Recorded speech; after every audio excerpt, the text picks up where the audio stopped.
The time has come for people to demand truth, to look into the eyes of fear and say, no, I don't believe this. What is happening? Something is going on.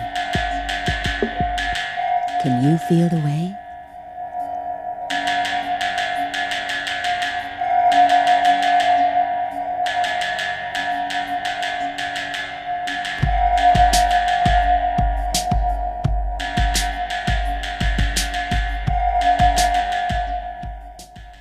Hi, welcome to Spiral Into It. I'm Fisk Smith.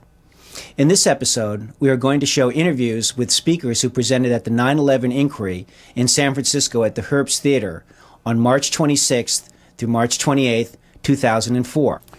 I entered on duty as an FBI agent December the 10th, 1951. I had 27 years plus as an FBI agent, which included I was in charge of the FBI Memphis, Dallas, and when I retired, March 1979, I was in charge of the FBI Los Angeles Division. At that time, I had more than 700 personnel under my command. I had a budget of $22.5 million. The FBI Los Angeles Division covered most of Southern California. One of the top jobs, executive jobs in the organization. I was GS-18, which is as high as you can go in government service, equivalent to a general in the military, by the way. And it was after I got out that I started my own investigative work, and I realized what was really going on behind the scenes in a number of instances in a number of categories. This is all planned by a criminal element that's basically within the government itself, covert organization, rogue, if you want to call it, but I think it's more than just rogue agents. I think it's all very well organized. And I'll tell you why. Because the anti-terrorism legislation was originally authored by Department of Justice attorneys in the mid-1980s under George Bush Sr. administration. A female Department of Justice attorney has publicly made the statement, at that time, by the way, that before this passes Congress, people have to be killed. Now we fast forward to the World Trade Center car bombing in February 1993. The FBI had an informant in among the group, Salam, who was a 43-year-old former Egyptian army officer. And he was part of the terrorist movement. And he was commissioned by the terrorists to put the bomb together to blow up the World Trade Center in '93, the car bomb. He went to his FBI superiors and said, we're going to use a dummy bomb, aren't we? They said, no, we're going to use a real bomb. So the FBI not only knew in advance that they were going to bomb the building, they furnished the ingredients for the bomb. This is documented in New York Times, the issue of October 28, 1993.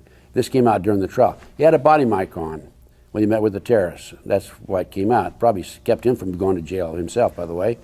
And unknown to the FBI, he wore a body mic when he was interviewed by them, which probably saved him. So the FBI could not very well deny it. So there weren't enough people killed in the '93 car bombing. There were only 6 people killed. There were 1,000 people injured and $500,000 in damage.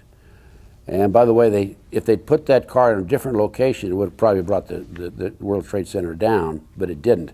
There was the main support beam was blocked. There were barricades up there, so they couldn't get the car right next to where they wanted to place it.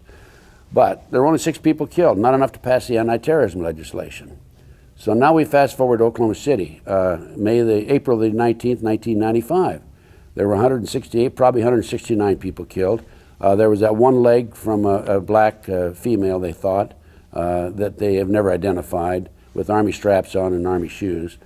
And a year later, the anti-terrorism legislation passed. It wasn't tough enough. So now let's fast forward to 9/11. Well, we had almost 3,000 people killed in 9/11. Then we have Patriot Act 1 is passed almost immediately. And then we have Homeland Security, and now they're talking about Patriot Act 2. If Patriot Act 2 passes, we're definitely in a police state. Now, the Department of Justice wrote Patriot Act 2. They've already written Patriot Act 2. The information was leaked. And certain members of Congress said, have you written a follow-up to Patriot Act 1, or USA Patriot Act? And the Department of Justice denied it.